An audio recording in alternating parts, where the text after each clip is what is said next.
Hello guys, আজকে সন্ধ্যাবেলা আমি তৈরি করেছিলাম রুটি দিয়ে নুডলস।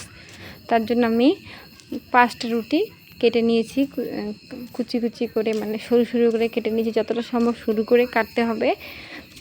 এবং তারপরে আমি কড়াইতে সাদা তেল দিয়েছি একটু বাঁধাকপি, পেঁয়াজ, কুচনো লঙ্কা দিয়েছি, তার সাথে গাজর আর একটু শসা দিয়েছি।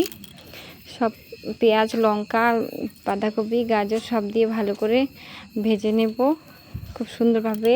এখানে আপনারা চাইলে একটা ডিম ভেঙে দিতে পারেন। যা আমি এগলেস নুডলস বানানোর জন্য চেষ্টা করছি আর কি বন্ধুরা।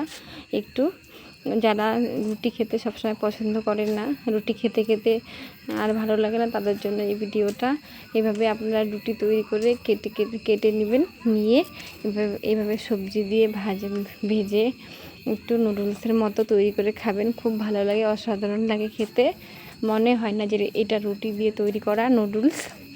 আজকে সন্ধ্যাবেলা তাই আমি তৈরি করেছিলাম রুটি দিয়ে নুডলস। সন্ধ্যের টিফিনটা আজকে জমজমাট হয়েছে আমাদের, খুব ভালো হয়েছে খেতে। এইভাবে বাড়িতে প্লিজ আপনারা একবার বাড়িতে তৈরি করে খেয়ে আমাকে কমেন্ট করে জানাবেন কীরকম হলো। দারুণ হয়েছে খেতে, অসাধারণ লাগে খেতে রুটির নুডলস। একবার বানিয়ে অবশ্যই দেখবেন। উপর দিয়ে টমেটো সস দিয়ে দিয়েছি, কি সুন্দর হয়েছে দেখুন। আজকের জন্য টাটা বন্ধুরা। পছন্দ হলে লাইক, শেয়ার, কমেন্ট